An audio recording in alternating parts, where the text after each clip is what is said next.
Então, ele é um médico da emoção porque ele levou os seus alunos a trabalhar perdas e frustrações como raros. E o time que ele escolheu era um time extremamente problemático. Pedro era hiperativo, tenso e ansioso. João era bipolar. No momento era generoso e altruísta, no outro queria levar à morte quem não andava com Jesus. Tomé era paranoico, acreditava na teoria.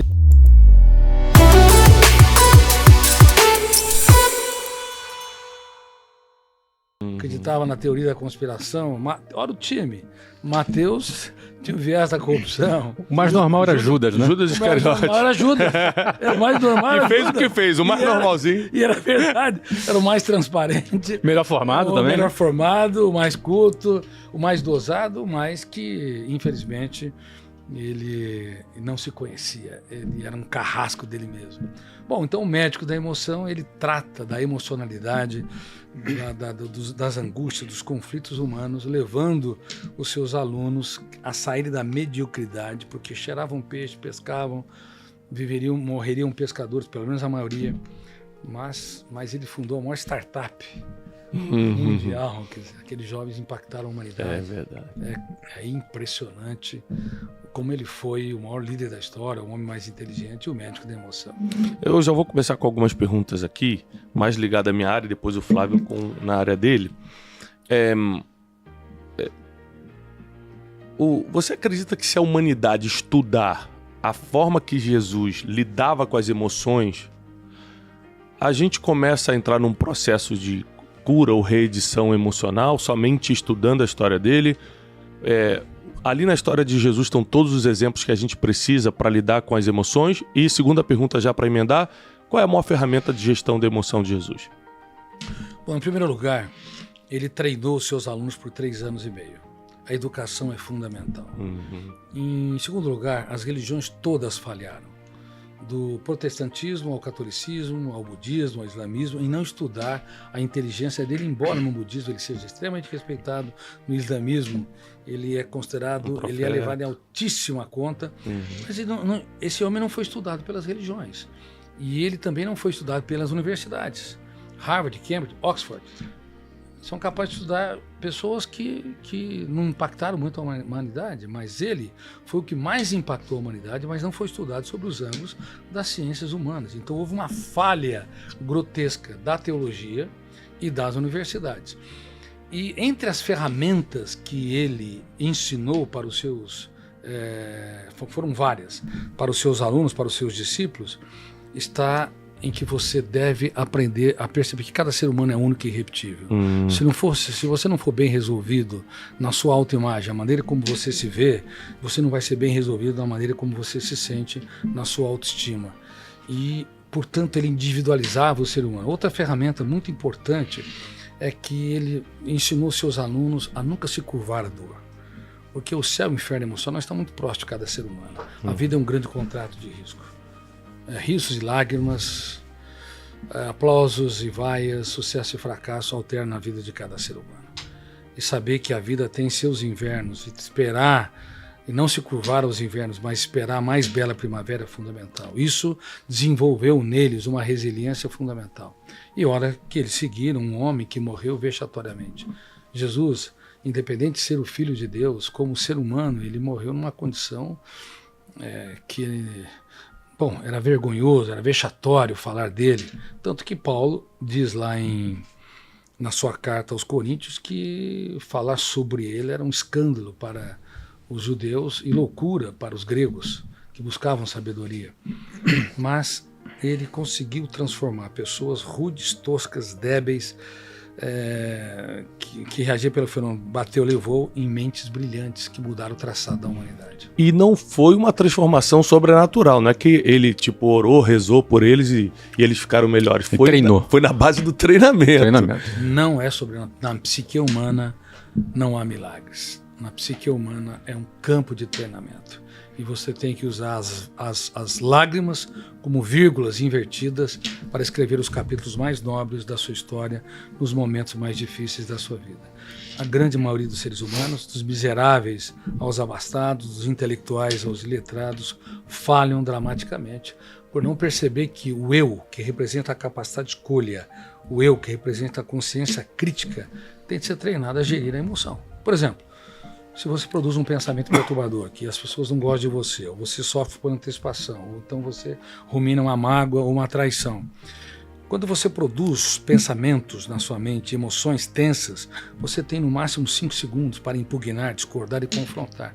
Senão essas emoções são registradas e não podem ser 5 segundos. Alô, pessoal, 5 segundos para se salvar. Para você não deixar isso ser registrado e começar a virar um problema real. Ou seja, pensamentos irreais ou teorias irreais na sua mente, tipo, fulano não gosta de mim, eu vou sofrer no futuro, eu vou morrer assim, assado, podem virar uma insegurança, um medo real se você não rejeitar. É enraizado se você não rejeitar em 5 segundos.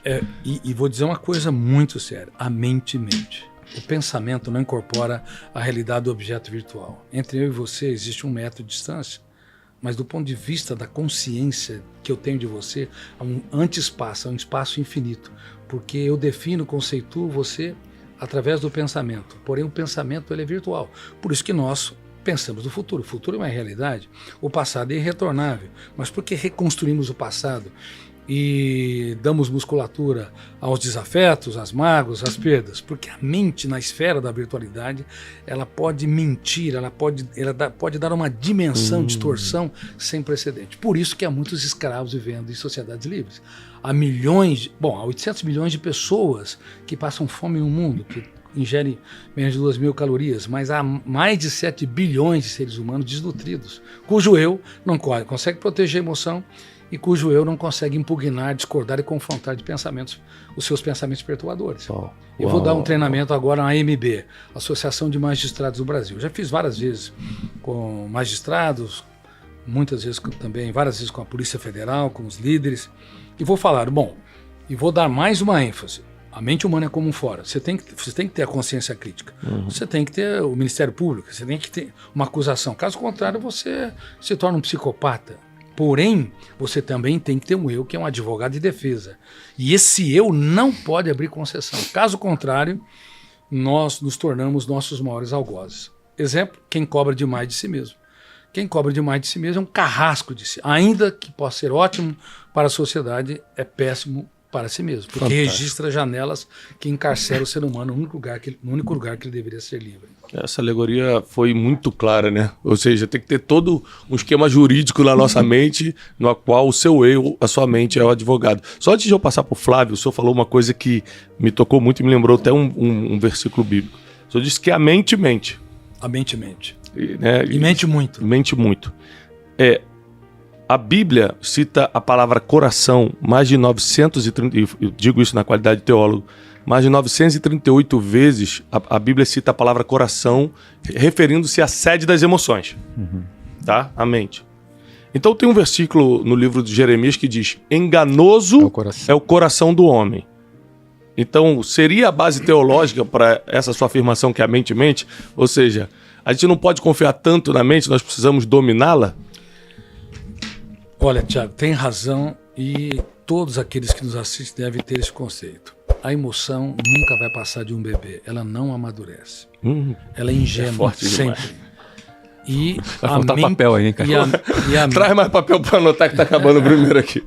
E além disso, o pensamento, como ele é virtual, a emoção é real, infantil sempre, e o pensamento é virtual, ele é capaz de transformar uma barata num dinossauro. Por isso tem muitas pessoas que dão escândalo diante de uma barata. Talvez não seja seu caso, mas tem mais de 100 tipos de fobias. Desde a nictofobia, medo da noite, a lodoxafobia, medo da opinião dos outros ou dos haters. Em tempos de cancelamento? Em tempos de cancelamento. Um hater é capaz de causar muito mais impactos, mais do que 100 elogios.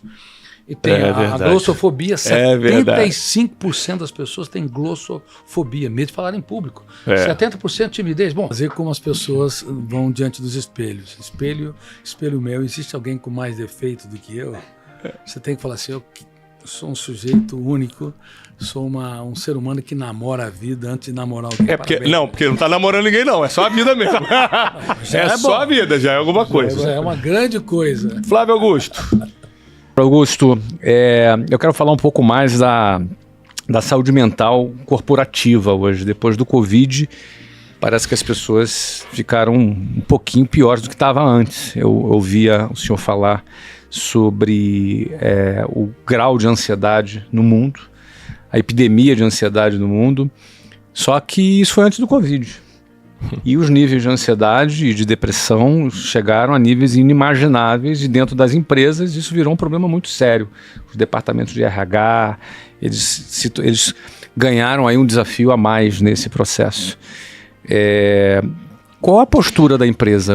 Seja um pequeno empresário ou um grande empresário, que postura a empresa o senhor considera que tem como responsabilidade no tratamento da saúde mental dos seus funcionários? Bom, em primeiro lugar, fico muito feliz porque você é uma mente brilhante e tem impactado o Brasil. Parabéns por ser um modelo de empreendedor e também de pensador através da sua literatura. As empresas, Flávio, de um modo geral, estão doentes, assim como as escolas do mundo todo estão doentes, formando pessoas doentes para uma sociedade doente. O que existia antes da pandemia foi turbinado na pandemia, porque quando você se enclausura, você tem que aprender a conversar com seus fantasmas para domesticá-los. Por exemplo, sofrer por antecipação, ou ruminar mágoas, perdas e frustrações, ou elevar o tom de voz, ou cobrar demais dos outros. Se nós não aprendermos a domesticar esses fantasmas mentais, eles se agigantam, eles vampirizam não apenas a nós, mas as pessoas que estão ao seu redor. E de um modo geral, os executivos estão doentes, porque a sobrecarga é muito grande, os desafios na pandemia foram enormes, as pessoas retornam agora mais ansiosas, mais entediadas, as crianças nas escolas, no começo do retorno, eles ficaram super felizes, animados, de repente a mente estava hiperacelerada, porque uma criança de 7 anos de idade tem mais informações que o imperador romano, Tino Aldio Roma, e isso gera uma hiperaceleração de pensamentos, que gera uma dificuldade enorme de trabalhar perdas e frustrações, gera perda de foco, e médicos no mundo todo prescrevendo drogas da obediência, sendo que as crianças, na sua grande maioria, não são hiperativas ou têm transtorno de déficit de atenção. Então, erro de diagnóstico no mundo todo, nos Estados Unidos, na Europa, enfim, na Ásia. E é necessário agora que os executivos aprendam a gestão da emoção. E tem algumas ferramentas muito importantes. Por exemplo, duvidar de tudo aquilo que nos controla, porque tudo que nós cremos nos controla. Criticar cada ideia perturbadora no exato momento, como eu disse, que elas aparecem. E determinar estrategicamente, não pedir, mas determinar, ter autoridade. O nosso eu não pode ser um mendigo, ele não pode ser um pedinte, ele tem que determinar, gerir a emoção, determinar não ser escravo de pensamentos angustiantes ou de sentimento de culpa, sentimento de incapacidade ou até da nossa impulsividade, reagir pelo fenômeno bateu, levou. Nós temos que atuar como líderes de nós mesmos, como diretores do script, como pilotos da aeronave mental. E um executivo, se ele cuida da sua mente, então ele pode brilhar no teatro da empresa. Caso contrário, a única empresa que não pode falar que a sua mente vai sofrer, não apenas por sofrer por antecipação, mas por ter dores de cabeça, dores musculares, baixo limiar para suportar frustrações, déficit de concentração, déficit de memória, que é muito comum hoje em dia. As pessoas estão super esquecidas, e isso é uma defesa do cérebro para impedir que nós pensamos muito e esgotemos o cérebro. E, infelizmente, também há algo grave que está ocorrendo, que é o transtorno de sono. E o sono é o motor da vida. As pessoas podem brigar com o mundo e suportar, mas se brigar com a cama, vai perder. Porque se não dorme bem 1, 2, 3, 4 dias, vai aparecer os sintomas psicossomáticos, que são gritos de alerta de bilhões de células, dores de cabeça, dores musculares, nó na garganta, taquicardia, extracístolos, problemas gastrointestinais. Esse grito de alerta é uma súplica do corpo pedindo, mude seu estilo de vida. Mas, infelizmente, Flávio, as pessoas não ouvem a voz do seu corpo. Deixa eu aproveitar uma carona rapidinho aqui, claro. Tiago.